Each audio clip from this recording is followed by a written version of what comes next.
west on Lombard, there's a fair amount as well. Parkside Homes, St. John's Woods, the World War II housing. Because again, you're going through different time periods and different entities. Yeah, it was definitely that guy's way. He didn't even honk, he was polite. Yeah. Oh, and then of course the library. We can drive past the library. Yeah. I think you could just like zigzag back and forth across Yeah, actually Lombard. I could. There's so many So buildings. how far want to go here? So now we're east on Lombard. And this is Baltimore, and you've got quite a bit of history in through here. There's old houses, and there was a pool hall in through here. Different points. There's a rumor about a Japanese American man who was taken into custody because it was during the when they were putting the immigrants in internment camps, and supposedly had a shortwave radio there. I don't know. And then across the street, here this was the $5 dress shop when I was a kid, and then this was the 88-cent store, and then there's Harold's Meat Market, and then there was Dad's. This is when you were growing up? Pardon me? When you were growing up? Yeah, and this was Dad's where there's now nothing at all. Yeah. There's Stubblefield. You see Stubblefield? Yeah. Oh, jeez. I gotta talk to him. I didn't invite him along, but he would dominate things. Nope, keeping it simple. So again, off to the right is U.S. Bank. There was actually an old, one of the old original brick buildings here, and that was where the railroad they'd turn around. I have photographs of the first train that came into St. John's. So,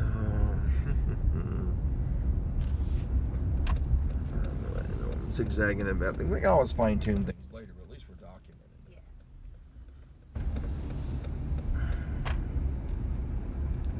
So this is where the bowling alley was? Yeah, this is on the bowling alley on the corner of North Kellogg at North Kellogg Street and North John Avenue.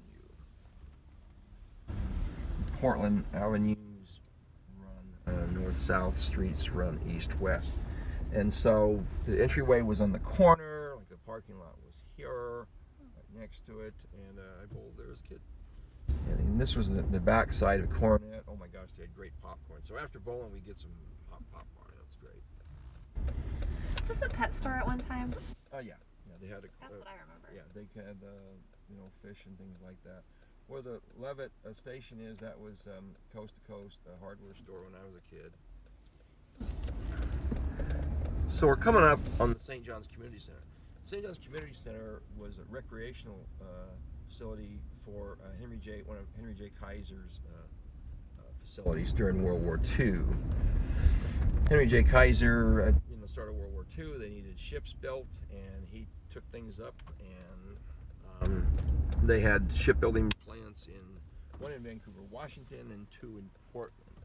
So, and this was part of that, and when they put it together, there little or no damage. And I'm not sure when it was put in here, but that's where that came from.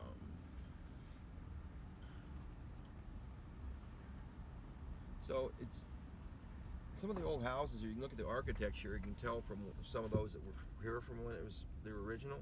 Anything that's prior to 1915 is when it was St. John's, Oregon. So you tell by sighting in this one, it's about the same as my home. So that's about 1910. Skinny siding. Yeah, the skinny siding. Yeah. That's an indicator. And then during the war years, World War II years, in the 50s or so, they weren't doing a very good job on making the houses. They were just throwing them together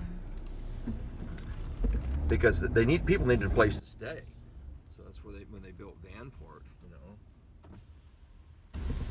and that's when they advertised nationwide. They need people to build ships. That's when a good portion of African Americans came to Portland. Vanport was as high as 50 or 40% African American until the big flood happened on May 30th, 1948. Fortunately, the flood occurred during the daylight hours, or it would have been really, really bad. There were bad indicators. They built the levee with railroad ties, and it wasn't holding together. there's a conspiracy theory on that because the day before the levee broke, they put leaflets at everybody's door assuring them that the levee was secure, don't worry about things. And the next day it broke loose. And in a matter of about an hour it flooded pretty bad and people were rushing to get out. The conspiracy theory is that the government warned people, and then they said, I mean not warning, but they told them it was okay. And so the conspiracy is there's a lot more fatalities or casualties than there's a lot more, because they were just trying to play down the numbers. So here you've got some old houses. You can tell by the style, around 1910 or so. There's one from the 1950s. You can tell the architecture, barn style. And then people back in those days would, like my dad was a longshoreman for 42 years, so they would live close to their employers because it was just convenient. Some people didn't even drive, like my friend Edna Harvey, whose father worked at the Gasco company on the Linton site over there. He didn't drive. Back in those days, they didn't work 5-day work weeks, they worked 6-day work weeks, and he would walk across the St. John's Bridge and back every day to work. So they're getting their exercise. So we're coming up on the way back, Pier Park. Pier Park was named after it was one of the city council people that did parks, and there was 2 piers. One was like the father, and then there was the son, and that's where the name came from. The pool itself opened in 1940. 1940. So we're on the corner here of North James and North St. John's Avenue. And this is the pool where I learned to swim at as a kid. It's surrounded by cedar trees, and so you have the scent memory. As I smell those during the summer, all those memories come rushing back. And in the 1960s, the pool was cold; it was not heated, so we would usually go swimming in the late afternoon. But it was all free, so were lessons, and so you see the St. John's kids. They'd have their swimsuit rolled up in a towel, and you knew where they're going. They were going towards the pool. And they'd spend all day there, and the kids would lay out their towels and reserve their spot, and they were there for all day long. And you can see the thickness of how these trees are, how thick they are. That gives an indicator. And some people stayed here. My friend Dwayne Tyler across the street here at 9722. I went all the way from kindergarten through 12th grade with him. There's a lot of those people, Donald Proctor, Roger Griffin, all these memories come flooding back. And then there was what they call Dead Man's Hill. Dead Man's Hill was the walkway that went from the street area here, or the pool, and it's a steep hill, and there's stories of, including my friend Gil Pardon, that crashes his bicycle going down the hill. I think it was his sister's bike. And nowadays it's real popular for that game where they throw the thing into the net or whatever, Frisbee golf. Yeah, it's just like the capital of the world for that. But a whole lot of history here. My grandfather planted trees here under the WPA. It's what FDR did down to the New Deal. It created the WPA and the CCC. So my grandfather planted trees here. And there's some photographs of people planting the trees. And there was a wide variety of the trees that are planted here. Al Cummings, who my 8th grade school teacher at Sitton School, grew up here locally, so did his wife. He was a historian, and he sparked my interest in history, but he took us through this park, and he pointed out the trees. For example, the Douglas fir, which is the predominant tree in the park, it was nicknamed Widowmaker, because the trees would drop off and strike the loggers. So the nickname, Widowmaker. So we're continuing here. It's a large park. On this side of the park, there is what they call parkside homes. So during World War II, again, they needed housing for the shipyard workers. So Henry J. Kaiser, he built these temporary housing. There were several of them in the area. We're coming up on here, it's Parkside Homes, which is on the corner of North Bruce. And so as it continued west, say North James Street and North Bruce Avenue. All this was Parkside homes, and my mom and her my older siblings resided in homes here. We've got pictures of that. And then what those homes served after the war was for the veterans and their families. So my family was living here. My mother and her first husband and my 3 older siblings, they lived here. I have the address for it.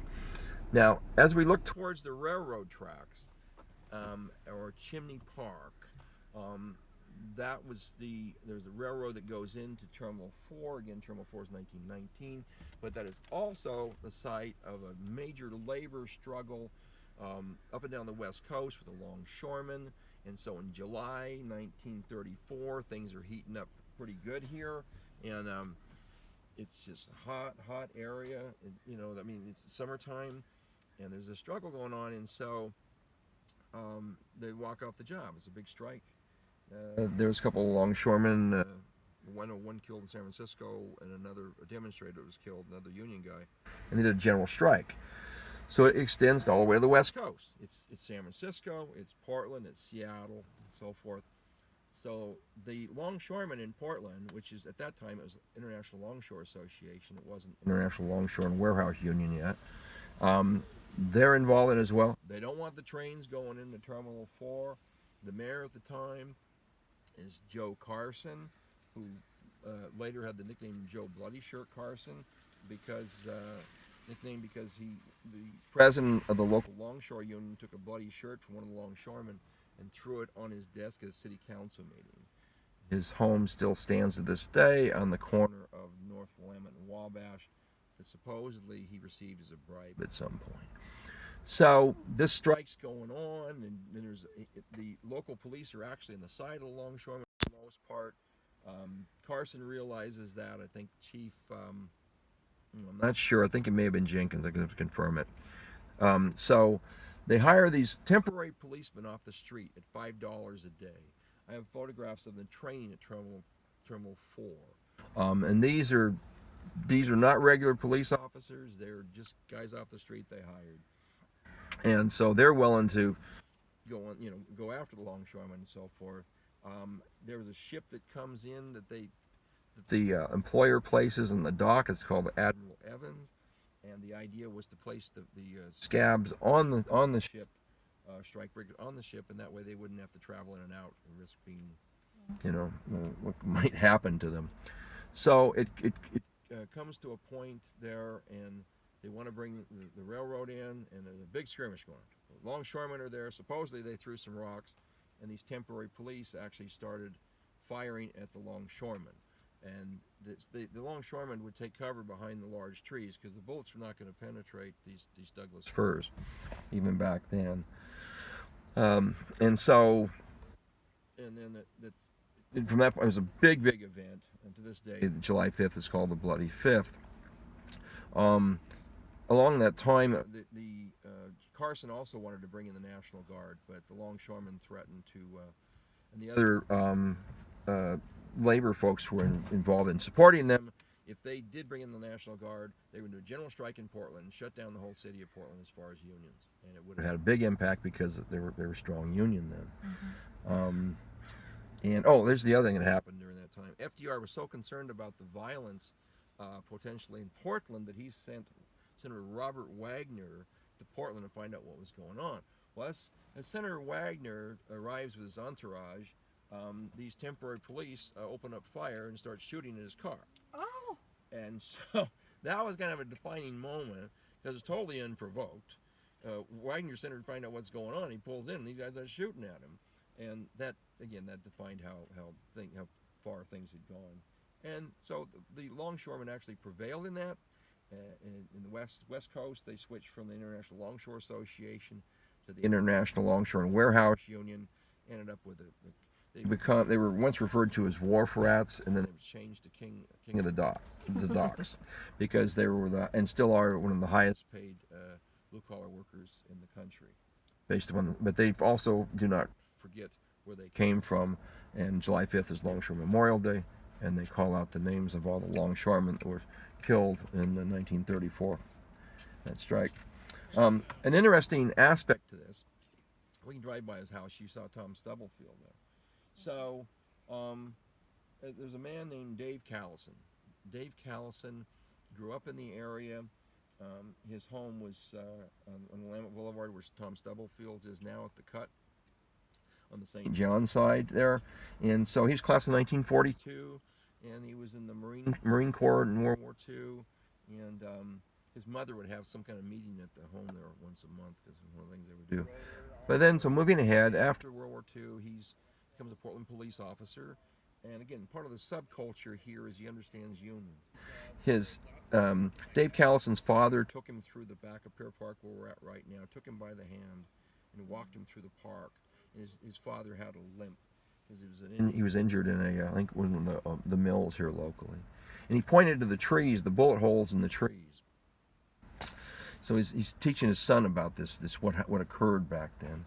So moving ahead, that same Dave Callison, the St. John's boy, the son of the mill worker, lumber worker there, World War II veteran. So he's now he's the president of the Portland Police Union, which at that time was American Federation of State, County, Municipal Employees. So Callison, they were having difficulty during negotiations and union negotiations with the city of Portland. So he remembered where he came from, because here, that was part of the subculture of St. John's, the staunch unionism. So he approached Dick Weiss. Dick Weiss was a longshoreman. He was president of Local 8, Longshore Union in Portland, my dad's old longshore partner, and said, hey, the city is not working with us. So Dick Weiss, appropriately so, he contacts Harry Bridges, who'd been around and helped lead some of the strikes in 1934. Told him what was going on, because the police wanted to do an informational picket. They could not strike. And so and Harry Bridges replied, this is a quote, they shot our asses off in 1934. And Dick Weiss says, well, yeah, but if we strike again, we don't want them to do it again. And they're union members. We will not cross an informational picket. So my dad and the other longshoremen in 1970, they shut down the docks. The Portland Police had an informational picket. No ships coming or going. Longshoremen will not cross. And the port is getting upset. There are no ships coming or going. And then the port puts pressure on the city of Portland. Would you settle with those police officers? We need to get these ships going in and out. It worked. And so the city settled with the police. Again, Dave Callison, he's an unsung hero there. In the book Pistols, Pickets, and Politics, about the first 10 or 12 pages goes into the 1934 strike, because it gives the longshoremen credit for their influence on the strong union of the Portland Police. And Dave Callison is mentioned in there as well. So, and then in a nutshell, and it was really celebrated, they had a great contract, and the other police unions, especially locally, we all coattail on behind Portland Police. So in a nutshell, the strength of the Portland Police Union and other police unions in the state come from one of the most left-wing militant unions in the country. But Dave Callison's the unsung hero there, or at least he's mentioned in the book. And all that's documented.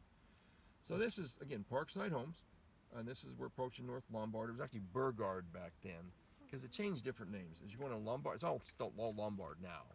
It was Jersey, and then this was Burgard. So on the backside of Pier Park, where Columbia Boulevard is, that was called St. John's Woods. St. John's Woods was similar to Parkside Homes. It was all housing for the shipyard workers. And then after the war, it was housing for the veterans and their families. And by the way, Vanport also was the original Portland State University. So I can go into all the different areas where they had those. This is just that Giles Lake had one, but we're talking St. John specific. And I got pictures of Parkside Homes and St. John's Woods, an aerial view. It also shows the railroad where the cut was, the skirmish that took place. I've got pictures of that, some of the longshoremen's down there.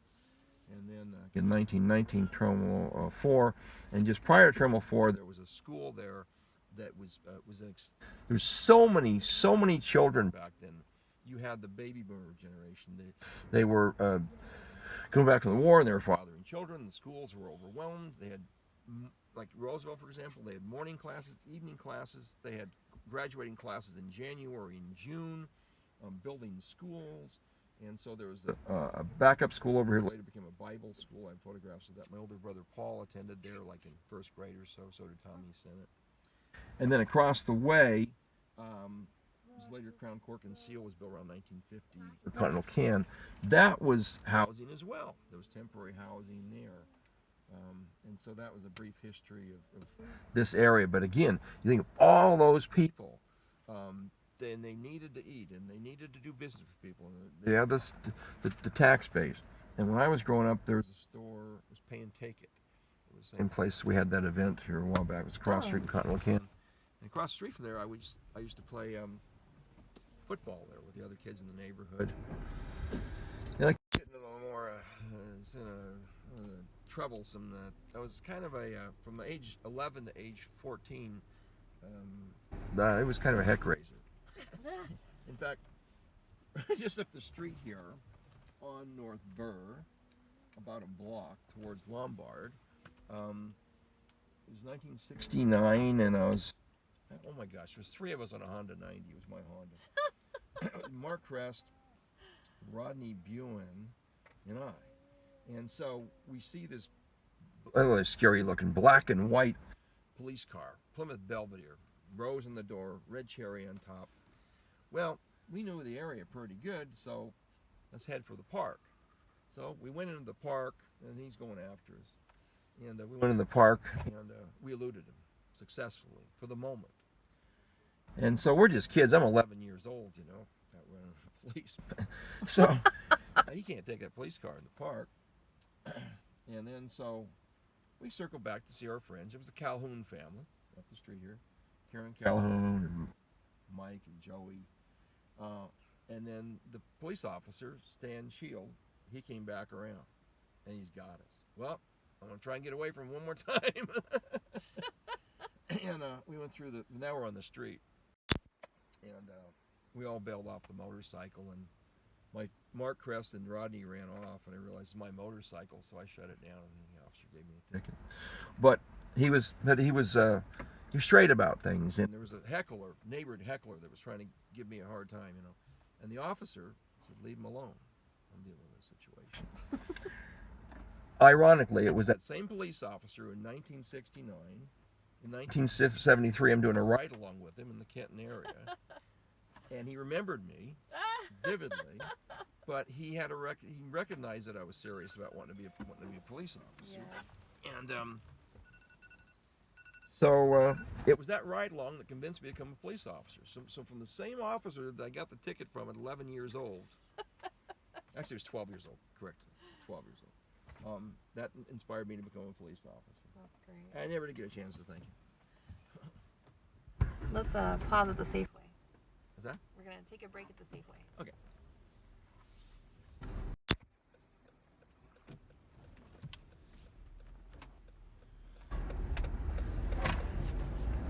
Or I guess Burgerville would work too, either one. Yeah. So this is also, I played Little League here. Harold's Champions, my first baseball team. I was the pitcher, or no, let's see. Yeah, I was a pitcher and first base, and my younger brother Jim was the catcher. So that worked out well because we practiced together. Mm-hmm.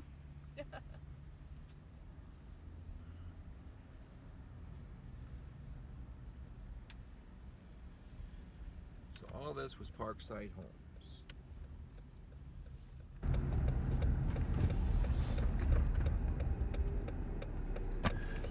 And so you can kind of look at the homes, and you can see when they were built. These are modest homes, probably built in the 50s or so. An older one here. The Hayes family was here. The Kirkharts, the Crafts, some old-time families. And here we're coming up on my school, which is Sitton Elementary School. And this portion was built. This is an add-on, but I went to Sitton K through 8th grade. This brings back a whole lot of memories. Obviously, Sitton was named after Lefty Sitton. Lefty Sitton was a female member of the school board. I think her husband was associated as well. So all that time, I didn't know who Sitton was named after, but it was actually Lefty Sitton.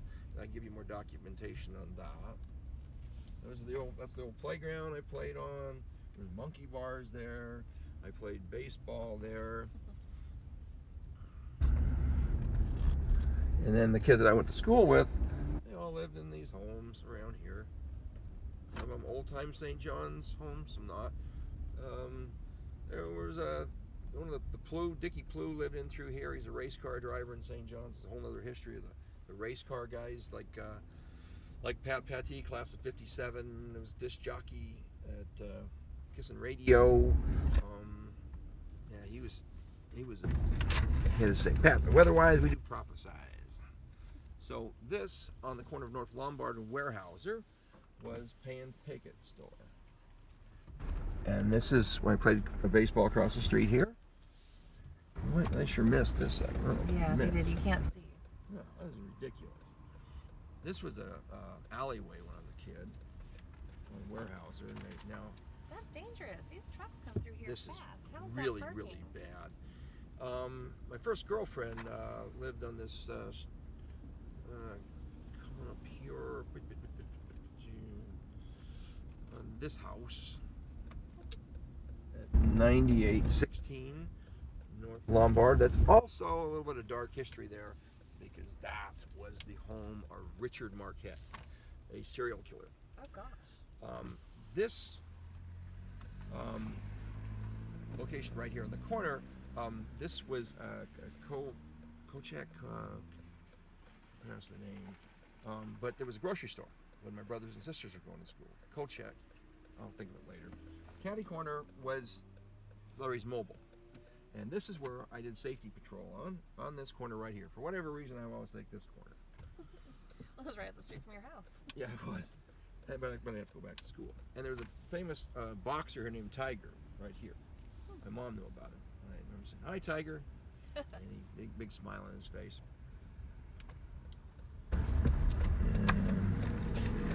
So when I was in the 8th grade, they took us on a tour of Cunnalicane, and the man said, "If you get your high school diploma, I will hire you." And a lot of the guys did. So Yeah. the guys I grew up with, Mark Crest and David Sinnott, Tommy Sinnott, Lyle Huber, so many others, they went to work there and they retired from there. Yeah. And it was union, and they made a good livable wage. Sure. And John Crest also was Mark's dad, so he's second generation. John Crest was part of the tough boys of St. John's. They weren't not criminals, but they were tough boys. And that's where the reputation, west of the railroad cut, you better be careful, because now you're getting into St. John's, and these are our girls and so forth. And so it was a warning. The first warning was you're going on Lombard west of Denver. Okay, you're getting closer. Okay, now you're west of the railroad cut.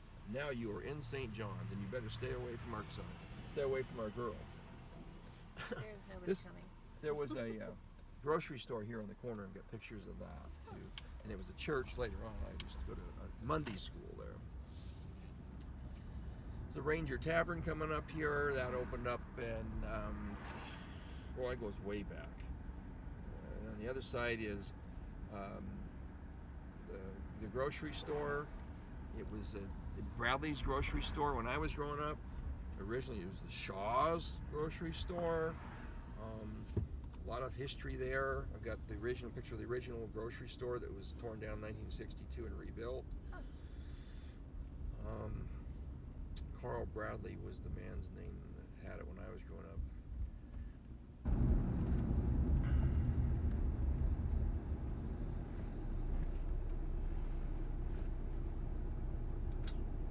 When I was growing up, 7-Eleven was here. Uncle Jim, oh my gosh, Slurpee. Collector cups, they weren't worth anything. This was Smitty's Tavern in the corner here. They realized this. So trucks would come around this corner, and they would drive over the corner. And a bad incident happened when I was in 1971, and they tore the tavern down to make room for cars coming across the corner. This was a gas station here, and really cool spot is the Urian Tavern, which opened up in 1923 as a grocery store. That's still there. Great hamburgers. In fact, they got a Roosevelt event. It's been going there. Really? And that's on the corner of Willamette and Catlin. On the corner of Willamette and Trumbull is an old hospital. Dr. Graves actually worked in that hospital. She was a nurse, and her doctor that she was working for said you should be a doctor, and she did that. And to accomplish that as a woman during that time, that was a big thing. Dr. Graves actually grew up here. Her grandmother was like one of the pioneers here. We're coming up on the what was the St. John's Post Office when I was growing up. And what's really cool about the inside of that location is the mural that's on the inside. So during the WPA, during FDR's WPA program, throughout the United States, they would paint murals in high schools and post offices, and it would usually depict local history. And this one is no exception. So the mural is still there. It's still there. Wow. And it's now the Baja Center. It's like the church there. Yeah. So you want to do Burgerville then? Anywhere with a bathroom and snacks. Bathroom? So yeah, Burgerville will work great. And actually, at least when I was in there recently, it's a clean bathroom. They keep the bathrooms clean.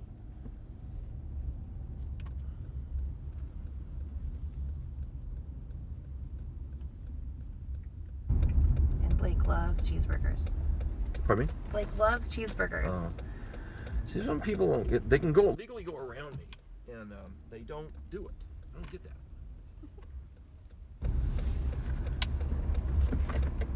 If I had my permit with me, I'd park on the other side. How long has Burgerville been open, you think?